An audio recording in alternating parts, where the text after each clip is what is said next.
कैसे पढ़ेंगे, इसके लिए बहुत शॉर्ट में हमें जानना पड़ेगा कि कॉन्स्टिट्यूशन और पॉलिटी में अंतर क्या है। अब मैं यहाँ पर थियोरेटिकल अंतर में नहीं जाऊंगा दोस्तों कि इसमें ये फला विचारक ने ये कहा है, उसने वो कहा है। यहाँ पर मैं बिल्कुल एग्जाम ओरिएंटेड बात करूंगा कि जब आप तैयारी करते हैं तो दो चीजें आपके सिलेबस में, संविधान और राज्य व्यवस्था, आप दोनों को समानार्थक मानते हैं, दोनों समानार्थक नहीं है।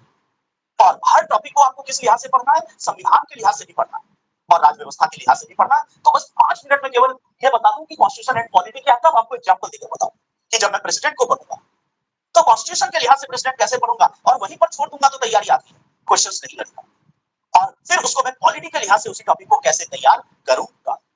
कॉन्स्टिट्यूशन की परिभाषा करते हुए कहा जाता है कि संविधान उन प्रावधानों का समूह है, ये सब आगे डिस्कस करूंगा मैं, बट इतना जान ले, उन प्रावधानों का समूह है जिसके आधार पर किसी देश का शासन चलाया जाता है।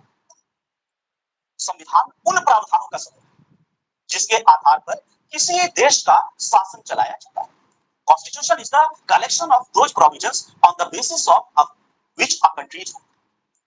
अब इसका तात्पर्य यह हो गया कि संविधान में वे प्रावधान, भारत के संदर्भ में बात करें तो वे अनुच्छेद, वे भाग, वे अध्याय, वे क्लॉज, वे सब क्लॉज, कभी इसको भी डिस्कस करूंगा कि पार्ट क्या होता है, चैप्टर क्या होता है, आर्टिकल क्या होता है, क्लॉज क्या होता है, सब क्लॉज होता क्या होता है, ये सब अलग कैसे, शेड्यूल क्या होता है, इसको लिखते कैसे।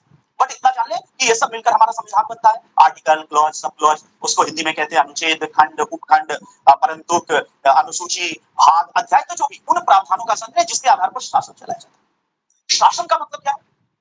शासन का मतलब देश के सार्वजनिक जीवन का संचालन, पब्लिक लाइफ का संचालन।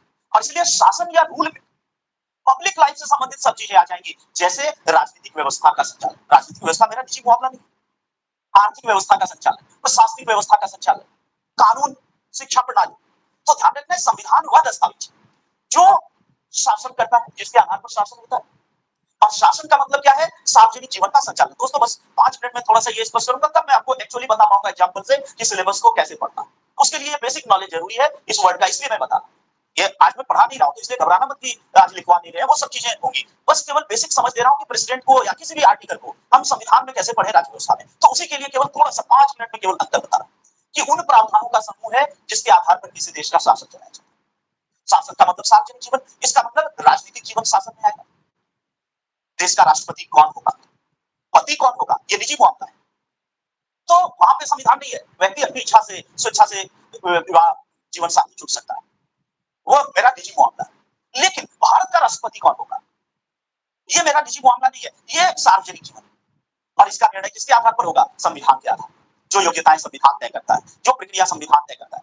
इसी तरह देश की अर्थनीति का संचालन किस प्रकार होगा, इसलिए आपने देखा जीएसटी लाई गई, तो उसके लिए संविधान में 101वां संशोधन किया। इसी प्रकार देश की शिक्षा नीति कैसे चलेगी, संविधान तय करेगा। प्रशासनिक व्यवस्था, कौन व्यक्ति आईएएस में नियुक्त किए जाएंगे, मूलतः संविधान के ही प्रावधानों से तय होगा। तो कहने का मतलब जिसके आधार पर सार्वजनिक जीवन का संचालन हो वह संविधान। अब आते हैं राज्य व्यवस्था क्या है, पॉलिटी क्या है, तब मैं थोड़ा सा अप्लाइड वे में बताऊंगा कि तैयारी तुम्हें कैसे करनी। राज्य व्यवस्था संविधान का व्यावहारिक रूप है, हमेशा ध्यान रखना। राज्य व्यवस्था संविधान का व्यावहारिक रूप है, अप्लाइड फॉर्म। इसका मतलब संविधान या कॉन्स्टिट्यूशन का स्वरूप सैद्धांतिक है। संविधान या कॉन्स्टिट्यूशन का स्वरूप सैद्धांतिक है और राज्य व्यवस्था इसका व्यावहारिक।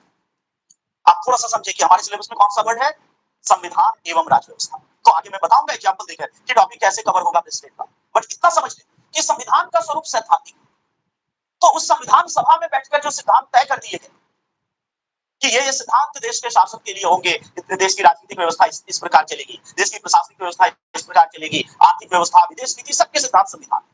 तो उन्हीं सिद्धांतों का समूह संविधान है और संविधान का स्वरूप इसलिए नीति या सिद्धांत का।